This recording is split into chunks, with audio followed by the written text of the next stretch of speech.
Yay, wee! Hi, Paulie here. Post-apocalypse games have always been one of my great loves. I don't know why. I love the setting. I love the idea. A lot of post-apocalypse stuff is a little bit marred because people try and go for a kind of a Mad Max, everything's covered with melted bits of Barbie doll kind of look about it. But the point of any fantasy setting is it's somewhere that you want to be. That's what you've got to do with post-apocalyptic gaming. Make it either hauntingly beautiful, or make it wacky, or make it full of intriguing, wonderful ruins or nifty things to find. And I think it's a great setting for games and so on. Now, when I was a kid, I got hold of this Gamma World. This is actually a true classic. This was the first real game I ever got for myself. And of course, in this box you get the Gamma World rules, complete with the hex map on the back, and you got some other little bits and pieces. You got an adventure, and you got this wonderful map of North America, because Americans think the entire world is North America. But this is what you could design your post-apocalypse setting in. Now, these rules were great. So what you effectively had was, I love that, this starts with a little carnivorous plant reading the book about this book. The artwork in this is charming. Mr. Otis, love you forever. And it set up this setting where you've had a very, very, very high-tech human civilization which has fallen. And you are all survivors. You're living in tribal environments and so on. It's been hundreds of years since civilization fell, and the ruins are out there. They're full of really cool treasures and also amazing dangers. And there are mutants who've got mutant powers, and there are strange mutated animals and strange mutated plants, and it's this nigh magical environment of all these wonderful wacky powers and all these strange technological artifacts that you don't recognize. You don't know what they do, but some of these things have great power, some of them have great utility. So you are ruin explorers. You go out and you find these things, and you deal with these cryptic alliances of strange groups that are trying to, pursue their own means out there in the ruins. A wonderful thing. Now, original Gamma World, you randomized the mutations that you had if you were going to be a mutant. You could be a pure strain human, which meant that you didn't have mutant powers, but that artificial intelligences and robots were more likely to respond to you because you look like one of the old makers. You could be a mutant human, you could be a mutant animal, and there was lots of lovely artwork. The wonderful flying hippo there, and it was just charming. This game, one of the things I actually liked about this one in particular were these flowcharts, which I haven't seen replicated. There've been several later versions of this, but when you found a technological artifact and you're trying to figure out how it works, had a flowchart as you moved from thing to thing to thing, and your intelligence and so on gave you benefits. But you could go down the flowchart and you could end up hurting yourself or breaking the item, or learning how to use it. The more complex it was, the more complex the chart. That was a nice idea.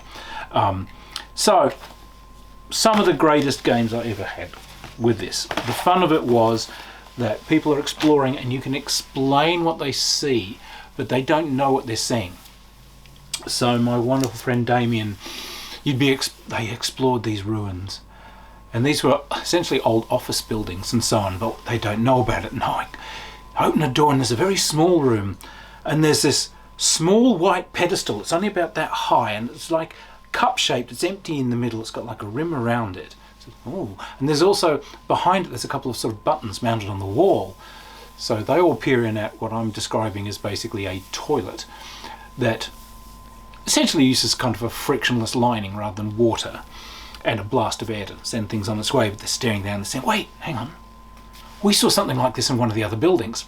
We'll find an item, we'll put it in there, yeah. We'll push one of the buttons, what happens? Whoosh, this thing disappears. It's a teleporter. What? It's a teleporter. It's used for communicating.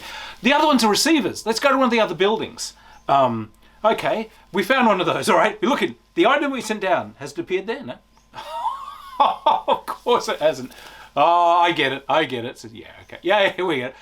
We haven't used the controls. We push one of the buttons. Well, it goes whoosh, whoosh. Does the item appear? No. There's two buttons. which in my case I was just saying flush and half flush. Like, must be a combination. This must be like binary code. So push, push, push, push. Okay, does anything appear? No. Okay, we'll try the next. So they spent hours figuring this out. Wonderful. People picking up stapling guns. Oh, this must be like some kind of amazing gun. Good old Damien, he found a grenade, and I just said, oh, it's an energy grenade. And that's useful, blows lots of stuff up. I'll describe it to him. I'll make this seem like an old German potato masher. So, okay, so you find something that's got a wooden, or it's got a plastic handle with some sort of little controls down the end of it, and it's got like a sphere mounted on the other end. There's some kind of writing, but you can't read that, and Damien sweeps in and grabs this thing. Mine, mine, mine, mine, mine, mine, mine, mine, everyone, mine, mine, mine. So, that's all right. I'm not going to figure out what this is. I know what this is. It's an energy mace. What? There, you flick this thing on and it makes a force field that blows stuff up when you hit it. Okay, and there's these people who've been trying to chase him out of the ruins, and there's a bridge across a gorge. So he's, I take my shield and I take my energy mace. I'll show him. Charge! He charged down there alone onto this bridge with his energy mace. There's some sort of thing. Yeah, there is. There's like a thing that there's a cover that you pull off, and then you turn this switch. Yeah, I'll pull a safety cover up, and I'll turn the switch. This thing starts going in your hand. Yeah, that's it, building up its energy mace power. So he goes rampaging, and everyone else is kind of followed behind him for this bridge fight. There's water down below, and he's swinging in there. I hit someone with this mace. Do they blow up? No. I must take a few turns to charge. But that's okay. I'm in there swinging. And after he's done this hit, and nothing happens, you see the rest of the party looks at each other, and suddenly I get little notes passed across to me. It's like, okay, so next turn, Damien, what are you doing? I strike people with my energy mace. And everyone else has declared their actions. Tim jumps off the bridge. Malcolm jumps off the bridge. Okay, they're all going, whee, jumping off the bridge into the water. Okay, so Damien, you hit someone, and yeah, this thing, it blows up. It's a photon grenade. But part of the fun was explaining these things that people didn't get, them misinterpreting it, them exploring ruins. Ruins was so much fun to explore. You get robots that are protecting them and dealing with crazy alien mutanty creatures, and AI intelligences and robot and computer logic that you're trying to get past.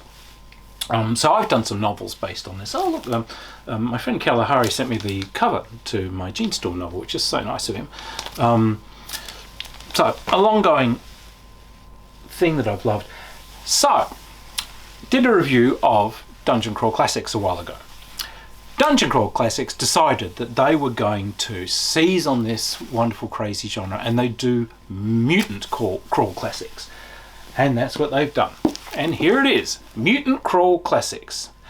Is this old game well brought back again? Well, no, because they decided they would gonzo it up a bit, because it's Mutant Crawl Classics.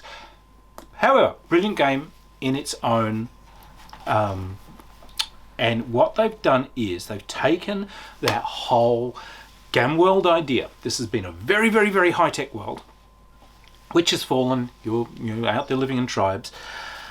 And they've taken that same thing, but they've put it into the Dungeon Crawl Classic style rules that they've used, and they've kept that level of craziness. So, as you can see, hardcover book. Now, this came out as a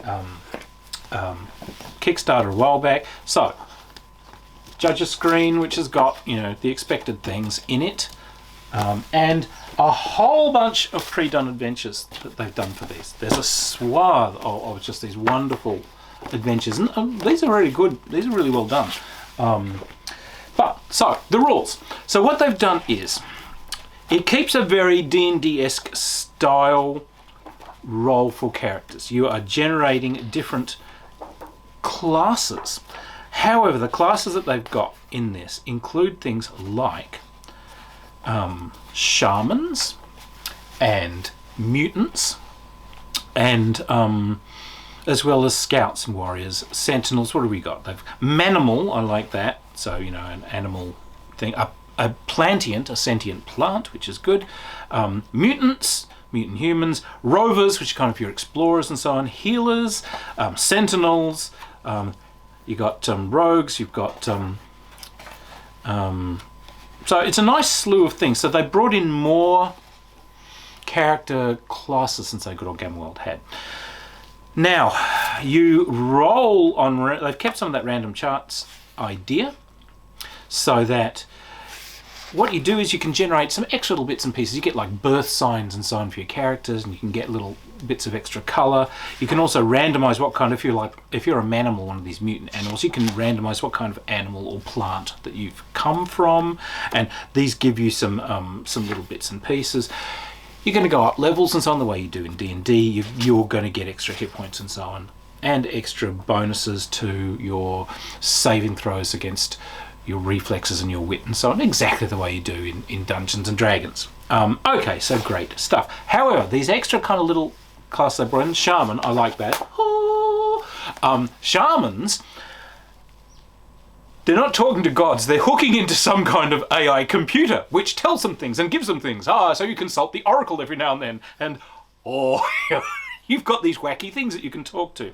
They allow you to download kind of programs into yourself, which can be, there's a whole stream of these wacky programs that you can download in. Yeah, amazing insights, really weird things can happen. You can project holograms, you can do all kinds of strange things. Healers, yes, you get the ability to do sort of healing, and you get a bit of a kind of a sonic healing ability, so it's a useful thing. Rovers, obviously you are great scouts and rune scouts. You've got slightly better idea of what technologies can be and so on. Mutants and manimals and the mutant plants, they all get cool mutations, and they have some wonderful artwork in here, and you choose these mutations. You can roll them, you can choose them, and now, exactly like in DCC, you've got mutant burn. So you get your mutant power and it'll give you a list of what you're doing, but every time you trigger it, you roll dice. Each power is its own page, and you're going to roll dice for how well it triggers off and what it does.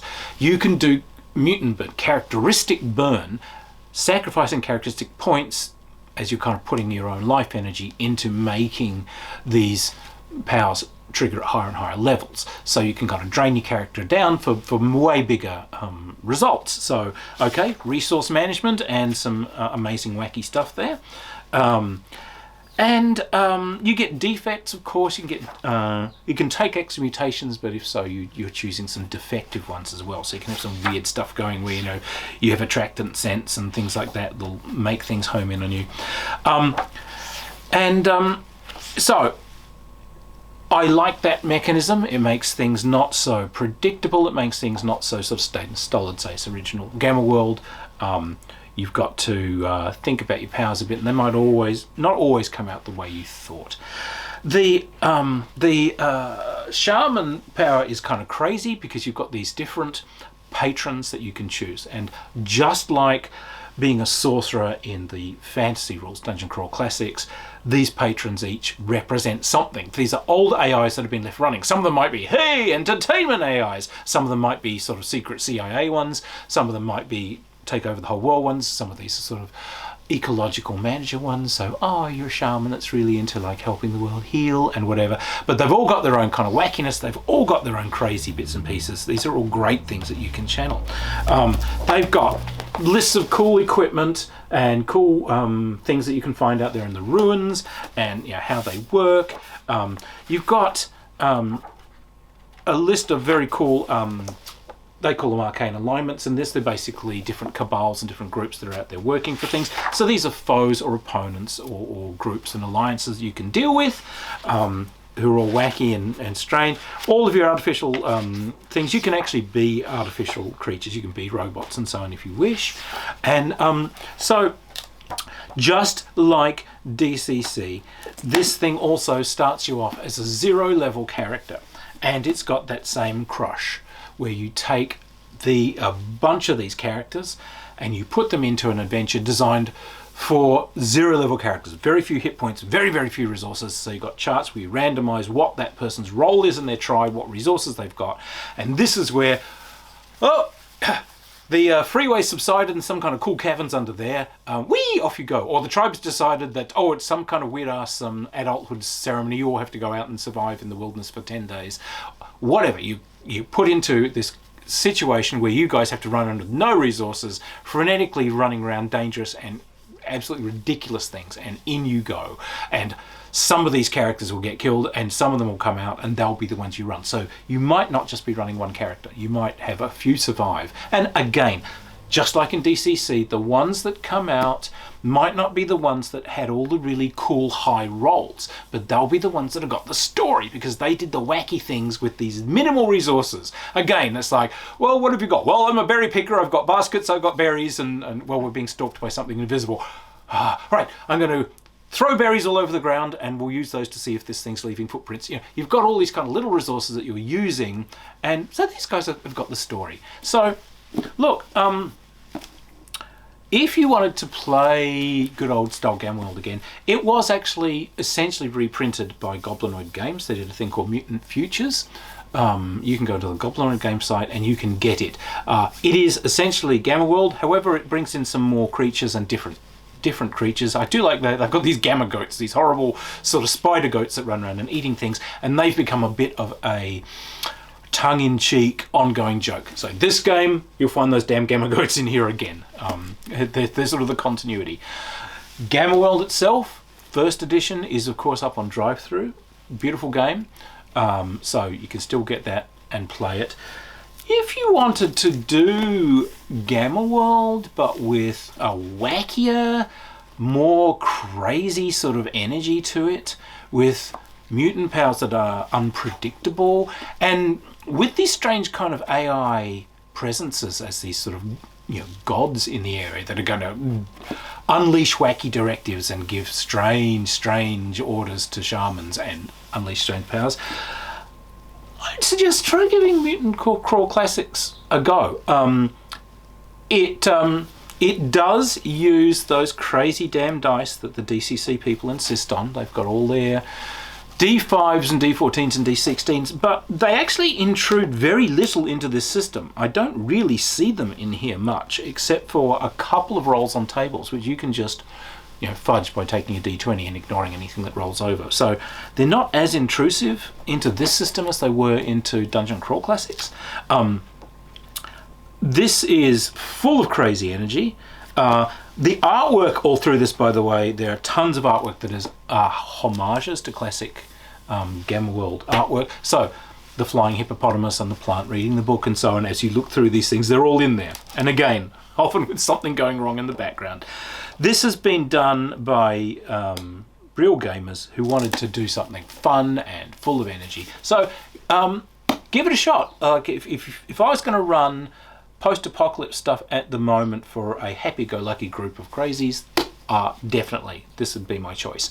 Go out there, pick it up. You can find it on the Goodman Games site, and yeah, go and give it a try. Cheers.